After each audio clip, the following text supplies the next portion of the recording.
How many times you have felt extremely frustrated because your child is not able to remember the things you have just taught them yesterday? Or simply when you ask what they did in school today, they are not able to recall. How many times you have just felt like throwing the towel and giving up? Having a good memory is an absolute necessity for any human being, but it is an essential skill for your child's overall development. Having a good memory helps them to do their everyday tasks and perform better at school. And by some means, if we are able to help them enhance their retention and memorization capabilities, the success in academics and at school or in any part of life becomes quite easy for them. So it becomes quite important for us as parents to work with the children to help them enhance their memorization and retention capabilities.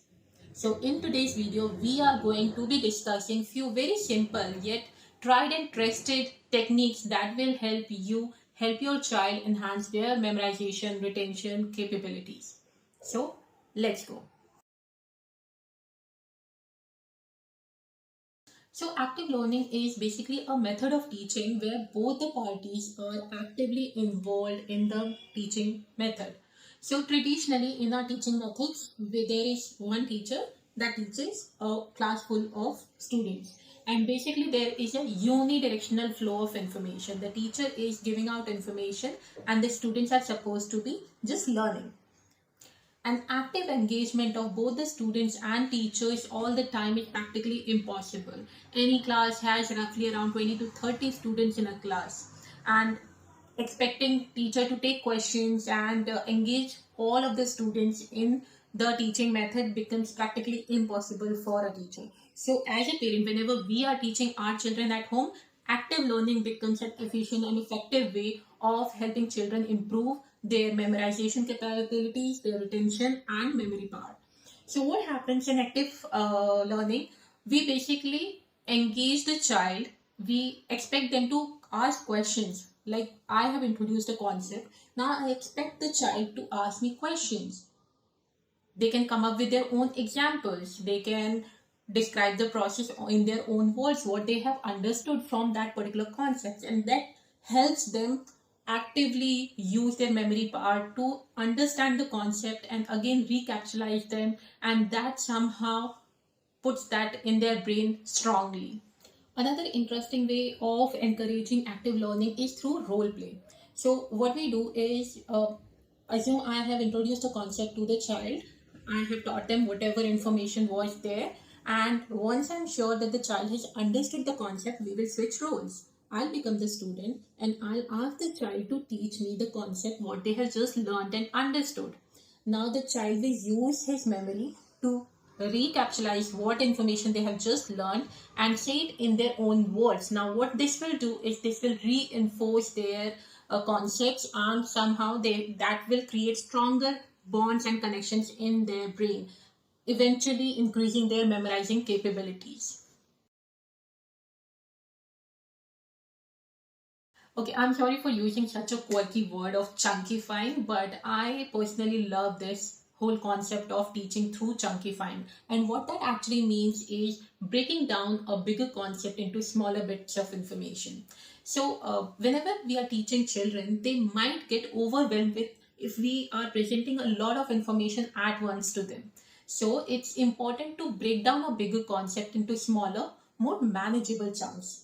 This will help reduce the stress and anxiety in children and help them focus more or on each bit of information at once, and later we can just combine this whole and completely present it as one process or one concept. For example, if you want your child to memorize your contact number, break it into bits of or chunks of say numbers, and then make them memorize one chunk at a time.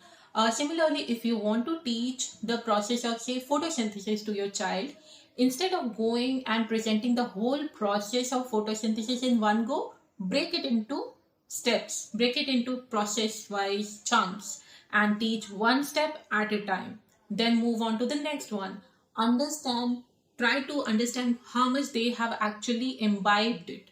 Ask questions and encourage them to ask questions to you. Ask for their opinions, examples. That way they will get engaged into discussing about the concepts and hence improving their memorization or understanding of the concepts. Once you have gone through all the steps, then combine the steps to make the whole process of photosynthesis and then see how easily the child is able to memorize the whole process. Mnemonic devices. Okay, this is a super interesting one, and I'll try to go a little deeper into this concept of mnemonics. But I'll request you to please stay with me, and trust me, it is a super helpful technique of helping your child improve their memory power. So, a mnemonic device is a memory technique that can help increase your or your child's ability to recall and retain information. It is a very old concept and dates back to somewhere in the ancient Greek times. And mnemonic device basically makes use of a bunch of techniques to improve the retention and recall capabilities. For example, now the first one is method of loci, also known as the memory journey method, where we basically use the method of visualization. It means a person has to imagine themselves to be moving through a familiar space. And this form of image mnemonics is basically used to memorize things like routes, locations, and lists, etc. The second method is chunkifying, which we have already discussed in detail previously.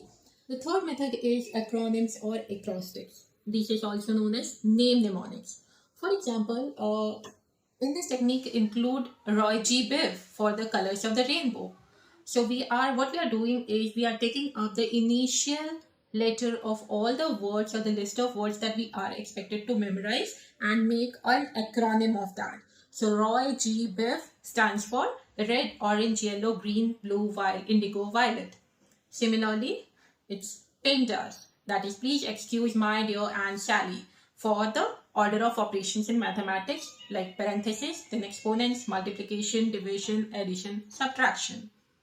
Similarly, there is FANBOYS, which is an acronym for coordinating conjunctions for and, nor, but, or, yet, so. So what we are doing here is we are creating an acronym or a new word or a group of words from the initial letters of the words that we are expected to memorize, and creating acronym somewhere gives us an interesting concept of learning something new. Now the last method in mnemonics is music or rhyming mnemonics. In this method, we basically make use of music, rhymes, or auditory stimuli to help someone remember information. For example of rhyming mnemonics is the leap year poem, also known as 30 Days Hat September. It helps people or children memorize the leap year. Similarly, another example is the ABC song, which uses the melody of Twinkle Twinkle Little Star, and this again helps children memorize the alphabet. Now, another method of improving your child's memory power and retention skills is through using visual aids. I cannot emphasize enough on how important and beneficial these visual aids are. Not just for kids, but for you as an adult as well. It's a proven fact that our brains are they are able to process the visual information in a much better and efficient way than any textual information. So whenever you are preparing to teach a concept to your child, beforehand try to prepare some visual aids to present along with the textual information that you are going to provide. Let's see for example. So whenever you are preparing to teach any concept to your child, along with the textual information that you are going to present, prepare some visual aids as well. You can prepare some diagrams, some charts, some flashcards, anything that provides them a visual connection with the textual information that you are going to present. And that will actually help improve their understanding and ability to retain those concepts in their mind, eventually improving their memory skills. For example, let's do an activity. So here's a list of things that I want you to memorize in the order which is written on this piece of paper. Okay, now I am going to take you on a visual journey. So just try to visualize what I am going to tell you. You are at the entrance of a big house with huge pink door. As you enter the house, you step on a soft, cushiony doormat, and at the same time, you smell something and you look on your left side. There's a bouquet of roses placed on a huge dining table, and there is a mirror in front of you. placed on a wall. On your right side, there is a huge window overlooking a garden full of orchids and roses. Now tell me, which method was easier for you to actually memorize that list of words? Was it the piece of information that was just written here in a textual format, or the visual story that I weaved around those things that you had to memorize? I bet you will say the second one. Absolutely. Whenever we connect any piece of information with a visual image or a visual aid, it becomes very solid and makes strong connections in your mind. And that's how it stays in your mind. And that's how we are going to approach teaching also to our kids, so that whatever we are going to teach our children, that will stay in their mind, that will make a strong connection, so that whenever they have to recall this information, it will come just like this. Now, these are few of the techniques that I basically use with my child and other kids as well to help them improve their memory skills and learn the concepts effectively and efficiently. So I request you to utilize any of these concepts that you find interesting and try whether it helps your child improve their memory skills, their retention and recall capabilities. All these activities are proven, tried and tested methods of improving the memory power in, maybe be it in adults or children. So if we parents try to help our and guide our kids in their young ages, it will absolutely have a great impact on their academics and later on in their overall life. I hope this video was helpful to you. If you have any questions or any queries regarding any of the topics that I've covered today, feel free to put them in the comment section. And for more videos on early learning, parenting, and everything and anything mommy life, please follow me on my Instagram ID, where I share a ton of information related to all these topics. Do consider subscribing to the channel, like and share with your friends and family. I'll see you in the next video. Till then, have a great day. Bye bye.